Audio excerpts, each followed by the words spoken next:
Bonjour à tous, mesdames et messieurs, bienvenue dans cette nouvelle édition de Eux d'abord.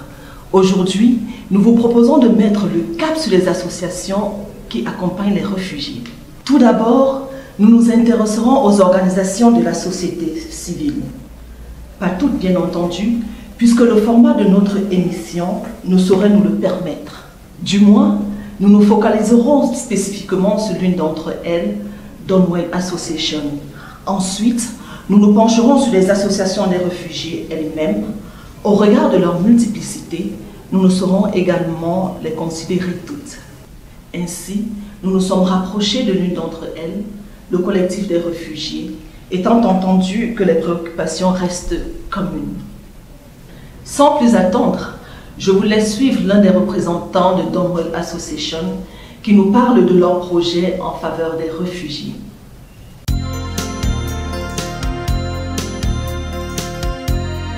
Donwell est une association qui œuvre non seulement pour promouvoir l'emploi au niveau des jeunes, mais Donwell a beaucoup plus accentué ses relations avec le HCR pour aider les réfugiés à se former afin de trouver leur pain quotidien au travail.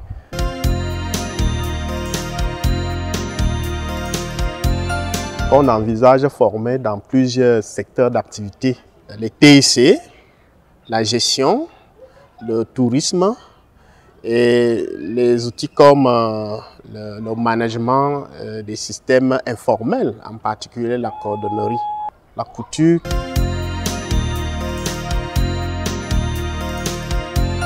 Il se pose un problème crucial.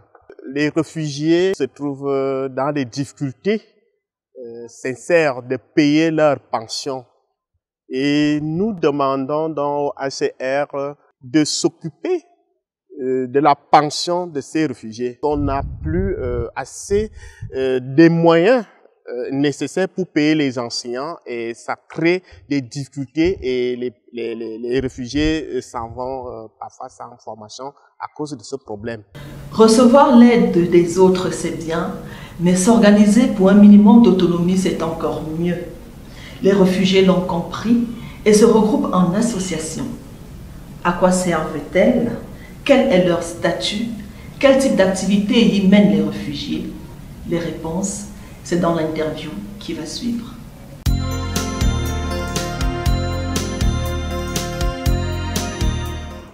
Notre association s'appelle le Collectif des réfugiés au Cameroun. Elle a été créée en 2002. Le HCR avait fermé ses portes et les réfugiés se sont regroupés pour pouvoir se donner un coup de main.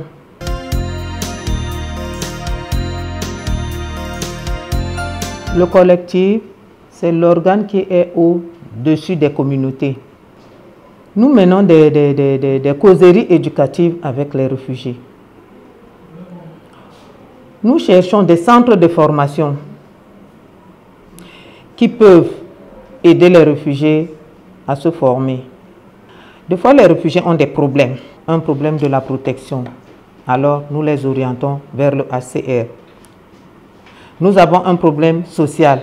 Nous les orientons vers Plan pour pouvoir résoudre leurs problèmes.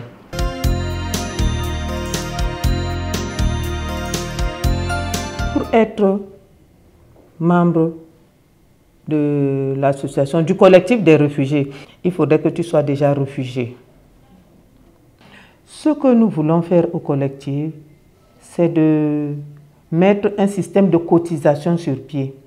Faire une cotisation, nous trouvons ça très très difficile, mais je suis sûre que nous allons parvenir.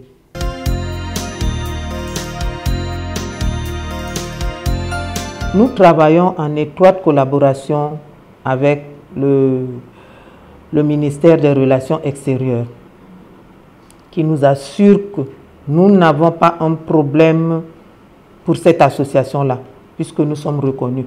Nous avons au collectif un budget de fonctionnement. Et avec ce budget de fonctionnement, on essaie de faire un plan d'action. Au-delà de la vie associative, il serait important de s'intéresser à l'insertion professionnelle des réfugiés.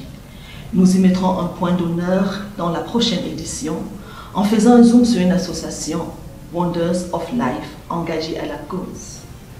D'ici là, portez-vous bien. Bye bye.